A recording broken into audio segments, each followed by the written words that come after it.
مسلسل بارشوں کی وجہ سے خیبر پختونخوا میں سیلابی تباہ کاریاں ہوئی ہیں۔ اس طرح خیبر، لور، دیر، سوات، ٹانگ، چترال، ممن میں مزید 20 افراد جام بحق ہوئے۔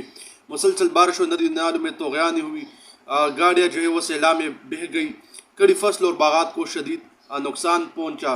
اس طرح درہ سوات میں اونچے درجے کا جو سیلاب ہے، اور اس طرح کالام روڈ پر پہاڑی جو تودا ہے وہ گرنے سے روڈ مزید بند ہو گیا۔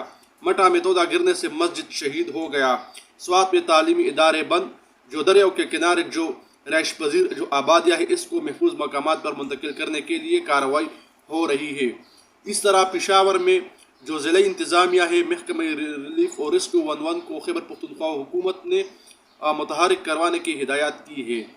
بارشوں سے بے گھر افراد کو عارضی طور پر شیلٹر اور دیگر جو بنیادی سہولیات ہیں اس کو فراہم کرنے کی ہدایات کی گئی ہے۔ ناظرین محترم، بارشوں سے پشاور جو ہے نا وہ تالاب بن گیا۔ بڈنئی نالے میں شدید طغیان کی وجہ سے 25 جو دیہات ہے اس کو خطرہ ہے۔ اس طرح سڑکوں پر کئی فٹ پانی جمع ہو گئے۔ نشیبی علاقوں میں بارش کا جو پانی ہے وہ گھروں اور دکانوں میں داخل ہوا ہے۔ جو املاک ہے، گھریلو املاک، اس کو شدید نقصان پہنچا ہے۔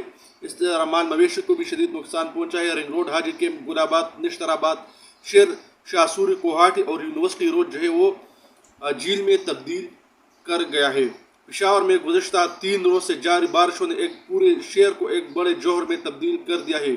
بڈنئی نالے میں مسلسل سیلابی جو ریلے سے کئی علاقے جو ہے نا وہ زیریاب آ گئے، اور شہر کی مختلف سڑکوں پر جو ہے نا کئی فٹ پانی کڑا ہو گئے۔ نشیبی علاقوں کے جو لوگ ہیں وہاں پر جو مختلف جو محلے ہیں وہاں پر بھی بارشوں کا جو پانی ہے وہ کڑے ہو گئے، اور بڈنئی نالے میں شدید طغیان سے جو 25 گاؤں ہیں اس کو خطرات درپیش ہے۔